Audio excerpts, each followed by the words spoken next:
వరలక్ష్మీదేవి వ్రతం ఈ విధంగా మేము చేసుకుంటామండి. మార్నింగ్ లేచి గుమ్మాలకు వాటర్తో కడిగి పసుపు రాసి ముగ్గులు పెట్టుకుంటాం. పూజకి కావాల్సినన్ని పళ్ళు, చెరుకు ముక్క, కొబ్బరికాయలు, జాకెట్ ముక్క, తర్వాత ఆకులు, చెక్కలు, మామిడాకులు, పువ్వులు, అరటాకు అన్నీ శుభ్రంగా కడిగి ఒక పల్లెములు వేసుకుంటాము. పేటకి వాటర్తో శుభ్రంగా కడిగి పసుపు రాసుకొని కుంకుమ బొట్లు పెట్టుకొని పిండి బొట్లు కూడా పెట్టుకుంటాం. పైన అష్టదళ పద్మం కూడా ఈ ముగ్గు వేసుకొని స్వస్తిక్ గుర్తులు కూడా వేసుకుంటాము. మీకు ఏ ముగ్గులు వస్తే అవి వేసుకోండి. ఈ విధంగా వేసుకొని అయితే మేమైతే చేస్తాము.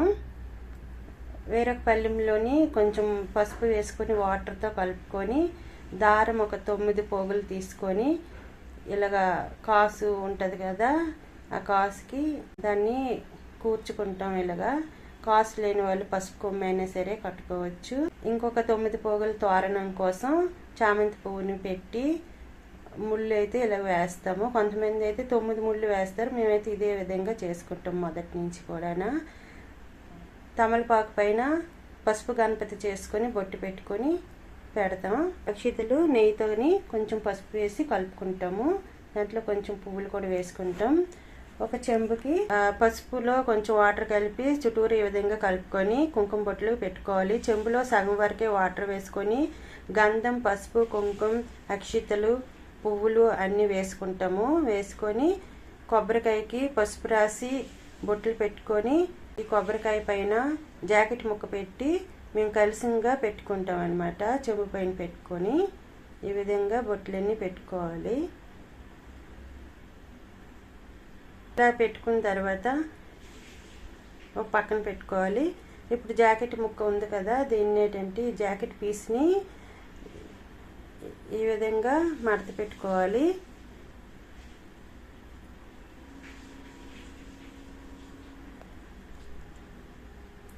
ఇలా మడత పెట్టి పిన్నిస్ కూడా ఇలా పెట్టాక అక్కడ పిన్నిస్ కూడా పెట్టుకోవచ్చండి, ఊడిపోకుండా ఉంటుంది.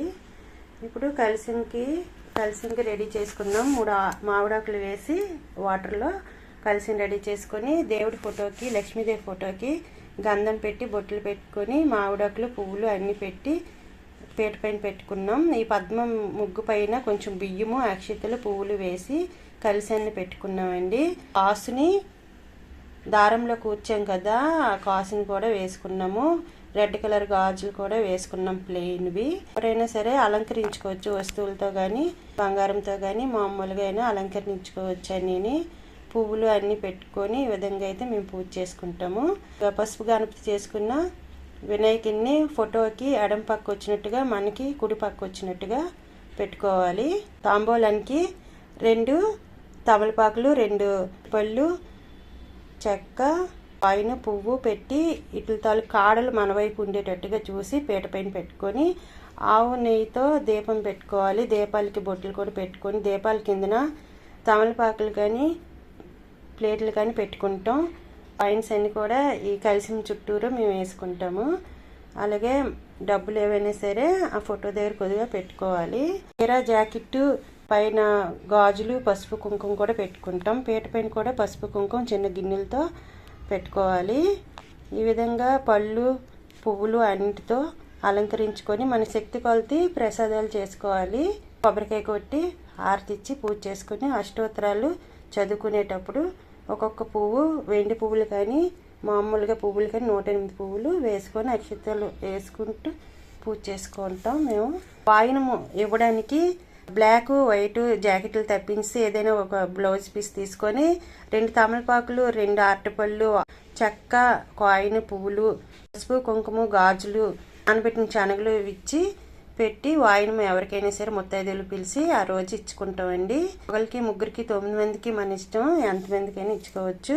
మేమైతే ఈ విధంగా వరలక్ష్మీదేవి పూజ చేసుకుంటాం. సాయంత్రం 5 గంటలకి అదే రోజు ఆ కాసు తీసి మెడలో మేము వేసుకుంటాము. గాజులు కూడా ఈ చేతికి ఆ చేతికి 2 చెప్పుని వేసుకుంటాం. ఆ చీరని కుడివైపు మేము వేసుకొని తర్వాత ఎడం వైపుకి వేసుకుంటాం. ఈ విధంగా అయితే మేము పూజ చేసుకుంటాము. కలిసాన్ని కొంచెం కదిపించేస్తామండి. కదిపించిన తర్వాత రెండో రోజు మాత్రం ఇవన్నీ కూడా తీస్తాం. అంతవరకు శుక్రవారం కాబట్టి అవన్నీ మేము అదే రోజు తీయము.